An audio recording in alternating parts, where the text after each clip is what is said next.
పహల్గామ్ దాడుల తర్వాత ప్రతి భారతీయుడు ప్రతీకారంతో రగిలిపోయాడు. ఉగ్రవాదాన్ని పోషిస్తున్న పాకిస్తాన్ ఉగ్రదాడిని ఖండించకపోగా అణ్వాయుధాలు ఉన్నాయని భారత్పై దాడి చేసేందుకు సిద్ధంగా ఉన్నామంటూ వాగారు అక్కడి శత్రుముఖులు నాయకులు. అలాంటి వాళ్ళు తోక ముడుచుకొని పోయేలా సామాన్యుల మతం పేరుతో దుర్మార్గంగా కాల్చి చంపి ముష్కరులపైన మన సైన్యం ప్రతీకారం తీర్చుకుంది. దానికి ఆపరేషన్ సింధూర్ అని పేరు పెట్టింది. ఆపరేషన్ సింధూర్ ఇది కేవలం పేరు కాదు, ఇదొక సందేశం. ప్రతి భారతీయ మహిళ గర్వం, ప్రతి అమరవీరుని త్యాగం, న్యాయం కోసం రోధించిన ప్రతి రక్తపు బొట్టు చిహ్నం.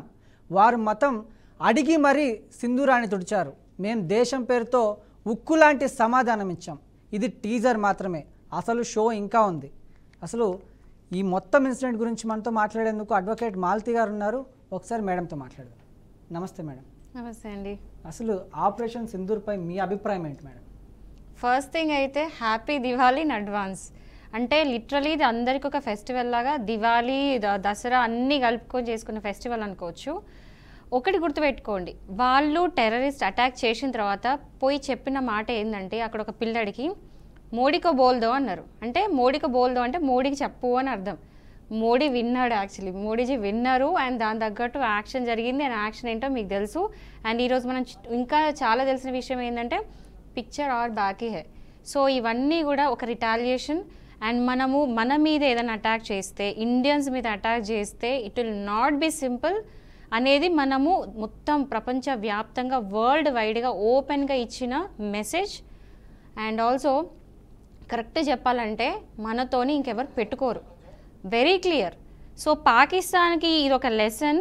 ఆల్రెడీ ఎన్నో వార్స్ అయినాయి, ఎన్నో అయినాయి. ఇప్పుడు జరిగిన దాన్ని బట్టి వాళ్ళు ముందుకొచ్చి ఒక వార్ అనేది మనతో చేస్తారని కూడా నేను అనుకోవట్లేదు. So will see. But everybody's happy in India. అందరూ చాలా హ్యాపీగా ఉన్నారు. లిటరల్ ఒక ఫెస్టివల్లా ట్రీట్ చేస్తున్నారు. ఇవాళ ఈవెన్ బీఆర్కే న్యూస్ కూడా ఒక సెలబ్రేషన్ లాగా చేసుకుంటుంది. సో ఇది ఎందుకు అంటే ఒక అవెంజ్, ఇది ఒక రివెంజ్ అనేది విత్ ఇన్ 14 daysలో మనం చేసుకున్నాం. అటాక్ అయిన 14 daysలో మీరు అన్నట్టు ఏంటి ఆపరేషన్ సింధూర్ అంటే ఒక సింధుని తుడిచేస్తే ఒక ఆడపిల్ల ఏడుపు మనం హిస్టరీలో చూసుంటాం. ఒక ఆడపిల్ల ఏడిస్తే ఎట్లుంటుంది, దానికి రివెంజ్ తీసుకుంటే ఇంకెట్లా ఉంటుంది అనేది ఈరోజు కళ్ళతో మనం అన్ని చూసాము. And it's a precise operation. ఎక్కడ కూడా ఎవరు నష్టపోకుండా ఏం జరగకుండా ప్రిసైజ్గా జరిగిన ఆపరేషన్ ఇది. మీరు ఒక అడ్వకేట్ కంటే ముఖ్యంగా ఒక ఆడపిల్లగా సింధూర్ అని పేరు పెట్టారు. ఏదైతే ఆపరేషన్ జరిగిందో సింధూర్ అని చెప్పేసి. పహల్గామ్ ఇన్సిడెంట్లో హృదయ విదారకరమైనటువంటి ఒక సంఘటన మనం చూసాం. ఒక నేవీకి సంబంధించిన అధికారి పడిపోతే అక్కడ వాళ్ళ వైఫ్ రోధిస్తున్న పిక్చర్స్ మనం చూసాం. నిజంగా లిటరల్గా ఆ రోజు నా కళ్ళలో నుంచి నీళ్లు తిరిగాయి. ట్రూ. ఒక ఆడపిల్లగా ఆమె సింధూరాన్ని ఎలా చెరిపేశారో, ఆ సింధూరాన్ని ఈరోజు ఆమె భర్తకి ఆత్మశాంతి చేకూరేలా సింధూర్ పేరుతో సక్సెస్ఫుల్ ఆపరేషన్ చేపట్టినట్టుగా ఒక ఆడపిల్లగా మీకు ఎలా అనిపిస్తుంది? Very proud. ఎందుకు అంటే నేను అదే చెప్తున్నా, ఒక ఆడపిల్ల ఏడుపు తగిలితే ఎవరైనా నాశనం అవుతారు. దానికి ఇది ఎగ్జాంపుల్. అంటే మన ఇండియాలో తరతరాలకు ఒకటి ఉంటుంది, ఆడపిల్లని ఏడిపియొద్దు అని చెప్తూ ఉంటాం. సో ఇక్కడ ఎంతోమంది 26 ఫ్యామిలీస్తో ఆడుకున్న లిటరల్ అక్కడ 26 ఫ్యామిలీస్ అనేది నాశనమైంది. ఎందుకంటే చంపింది అందరు కూడా హెడ్ ఆఫ్ ద ఫ్యామిలీని, అంటే వాళ్ళ హస్బెండ్ని, ఫాదర్ని ఇట్లా. సో సింధూర్ అని ఎందుకు పెట్టారంటే ఒక సింధూర్ని చెడిపేశారు. సో దీనికి నేను రివెంజ్ తీసుకుంటున్నా, మా ఆడపిల్లల సింధూర్ మీరు తీసేశారు, దీనికి నేను రివెంజ్ తీసుకుంటానని చెప్పేసి యాప్ట్ నేమ్, అప్రాప్రియేట్గా పెట్టిన పేరు ఇది. సో ఆ పేరు అయితే ఫస్ట్ థింగ్ పెట్టిన వాళ్ళ హ్యాట్స్ ఆఫ్. అండ్ ఇక్కడ ప్రతి ఒక్కరికి ఇది ఒక టీం వర్క్. కరెక్ట్ చెప్పాలంటే ఎయిర్ ఫోర్స్, నేవీ, ఏమంటారు ఆర్మీ, ముగ్గురు కలిసి, అది కాకుండా పొలిటికల్ టీం అమిత్ షా కానీ, మోడీజీ కానీ, అజిత్ దోవల్, వీళ్ళందరూ కూడా ప్రతి ఒక్క టీమ్ అప్ అయ్యి చాలా కాన్ఫిడెన్షియల్గా ఈరోజు మనకి నిన్న మొన్న అనౌన్స్ చేసింది ఏంటి, ఈరోజు మాక్ డ్రిల్స్ ఉంటాయని. Everybody were prepared for mock drills. Okay, mock drills అయితే May 7th ఇది ఏంది, ఎప్పుడో 1970sలో మాక్ డ్రిల్స్ అయినాయి అంట అని చెప్పి ప్రతి ఒక్కరు ఎక్సైటెడ్ ఉండే ఏమవుతుంది, ఎట్లుంటుంది అని చెప్పేసి.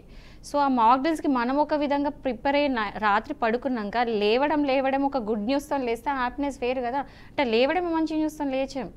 సో ఇలాంటి గుడ్ న్యూస్ అంటే ఇంకా ఎన్ని వింటామో తెలీదు. బట్ ఈ షోకి షో త్రూ నేను ఒకటి చెప్పాలనుకుంటున్నాను ఏంటంటే, ఈ వీడియోస్ ఏవైతే మాక్ డ్రిల్స్ ఉన్నాయో ఏది కూడా బయట పెట్టొద్దు. ఎందుకంటే ఇది మనకి కాన్ఫిడెన్షియల్గా పెట్టింది. అంటే చాలామంది తెలియదు, బట్ చెప్తున్నాను, ఈ వీడియోస్ అనేది బయటకు వెళ్ళొద్దు. మాక్ డ్రిల్ పెట్టింది ఎందుకు? మన సేఫ్టీకి, మన సెక్యూరిటీ, ఇన్ కేస్ ఏదైనా వార్ అయితే మనం ఇట్లా మనం ప్రొటెక్ట్ చేసుకోవాలని చెప్పే మాక్ డ్రిల్స్ ఇవి. అంటే లైట్స్ ఆఫ్ చేసుకోవడం, మీకు చూసే ఉంటారు కదా మాక్ డ్రిల్స్ ఏమేమి చేశారు. ఈ వీడియోస్ బయటికి లీక్ కాకుండా ఉంటే ఏంటంటే మన సేఫ్టీని మనం కాపాడుకున్నట్టు. ఏదో మీడియాలో వేయాలన్నట్టు అవన్నీ వేయకూడదు. ఎందుకంటే ఎనిమీస్కి మన మూవ్ ఏంటి, మన స్టెప్ ఏంటని తెలియదు. సో దయచేసి ఎవ్వరు కూడా ఈ వీడియోస్ వైరల్ చేయొద్దు. It should not reach our enemies. But ఈ ఇన్సిడెంట్ ఇప్పుడు ఏదైతే ఆపరేషన్ చేపట్టారో సింధూర్ ఆపరేషన్, కానీ చట్టపరంగా కొన్ని రెస్ట్రిక్షన్స్ ఉంటాయి ప్రతిదానికి. ఈ ఆపరేషన్స్ కానీ లేకపోతే సైన్యం పాక్ మీద యుద్ధం చేయడం కానీ వీటికంటూ చట్టపరంగా కొన్ని అంశాలు అయితే కనెక్ట్ అయి ఉంటాయి. సో ఇలా చేయడాన్ని చట్టపరంగా కరెక్ట్ అంటారా?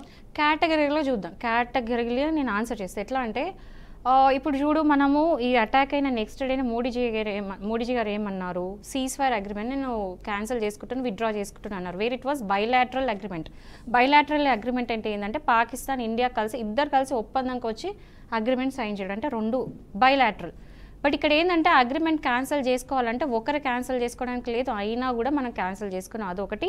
ఇండస్ ట్రీటీ అనేది మనము ఇండస్ వాటర్ ట్రీటీ కూడా క్యాన్సిల్ చేసుకున్నాము. ఇవన్నీ కాకుండా UN హ్యూమన్ రైట్స్ కమిషన్స్ ఇవన్నీ కూడా వస్తాయి. మనం జెనీవా కన్వెన్షన్ కూడా మనం సైన్ చేస్తున్నాము. ఇలాంటి కొన్ని ఉన్నాయి.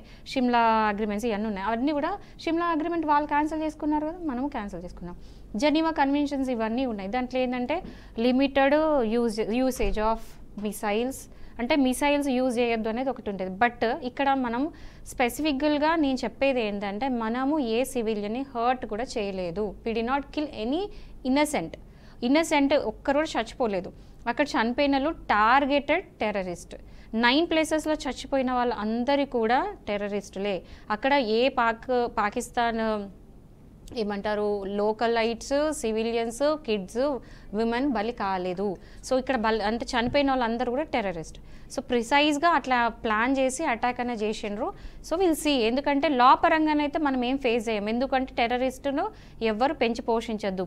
ఒకవేళ బై ఛాన్స్ ఈ టెర్రరిస్టులు మాకు తెలుసు మా వాళ్ళే అని చెప్పి వాళ్ళు సపోర్ట్ చేస్తే ఫస్ట్ ఇరుక్కునేది వాళ్ళే. సో వాళ్ళు ఏంటంటే లా పరంగానైతే మనకేం జరగదు. Legally we are not liable. కానీ మీరు అన్నట్టుగా మనం దాడి చేసింది ఓన్లీ అక్కడ ఉన్నటువంటి ఉగ్రవాదుల మీద, కానీ అందులో పాకిస్తాన్కి సంబంధించినటువంటి కొంతమంది అమాయక ప్రజలు బలయ్యారు అని చెప్పేసి కూడా పాకిస్తాన్ నుంచి కొంతమంది నాయకులు చెప్పారు. అంటే ఎంత కామెడీగా ఉందంటే. లేదు, మీరు కన్సిడర్ చేయాల్సిన విషయం ఏంటంటే అక్కడ ఎవరైతే మినిస్టర్ ఉన్నారో ఓపెన్గా ఆఫీషియల్గా వచ్చి ఏం చెప్పారంటే 9 ప్లేసెస్లో అటాక్ అయిందని చెప్పేసి, అక్కడ ఎవరైతే గాయపడినారో ఇంతవరకు మేము లిస్ట్ అవుట్ చేయలేదు, విల్ గివ్ ద ఇన్ఫర్మేషన్ అన్నారు. అండ్ ఇంత ప్రిసైజ్ అటాక్ చేసిన గవర్నమెంట్ ఎవరు చచ్చిపోయినరో అక్కడ వీడియోస్ క్యాప్చర్ చేయకుండా ఉండే అంత పిచ్చి గవర్నమెంట్ మనకు కాదు, అంత అన్ప్లాన్డ్గా మన వాళ్ళు ఉండరు. బట్ ఓకే, అది కాన్ఫిడెన్షియల్గా ఉండే మ్యాటర్స్ కాబట్టి అది బయట చెప్పకూడదు, కాబట్టి బయటికి రాకూడదు కాబట్టి చేయొచ్చు. ఓకే, ఒకవేళ బయట ఎవరైనా సరే ఇప్పుడు మనని క్వశ్చన్ చేస్తే వరల్డ్ వైడ్గా ఇంటర్నేషనల్ కోర్టుకి వెళ్ళిన తర్వాత సమ్ క్వశ్చన్స్ ఇప్పుడు ఎవరైనా మనం అడిగినరు అనుకోండి, మన దగ్గర కరెక్ట్ సమాధానం ఉంది. That is how we planned. అలా ప్లాన్ చేసి అటాక్ అనేది జరిగింది. సో లీగల్లీ మనం బౌండ్ కాదు, ఎందుకంటే చంపింది టెర్రరిస్టులు మాత్రమే, చంపింది ఇన్నసెంట్ కాదు. వాళ్ళు సపోర్ట్ చేసుకోవడానికి 100,000 స్టేట్మెంట్లు ఇస్తారు అమాయకులు బలైనరు అని చెప్పేసి. బట్ ఏదైనా ప్రూఫ్. ఇక్కడ చనిపోయినటువంటి అమాయకమైన ప్రజలు కానీ అమాయకమైన కుటుంబాలు కానీ వాళ్ళకు న్యాయం జరిగిందంటారు ఈరోజు? ఖచ్చితంగా తీసుకెళ్ళండి, మీడియా వాళ్ళే వెళ్ళండి, జర్నలిస్టులు వెళ్ళండి, ప్రతి ఒక్కరు వెళ్ళి మైక్ ముందర పెట్టి అడగండి. వాళ్ళ నుంచి వచ్చే ఆన్సర్ కంటే వాళ్ళ కళ్ళ నుంచి వచ్చే నీళ్ళే ఎక్కువ ఆన్సర్ ఇస్తుంది, అంటే దాని కరెక్ట్ సమాధానం ఇస్తుంది. సో ఖచ్చితంగా న్యాయం జరిగింది, 100% న్యాయమైంది.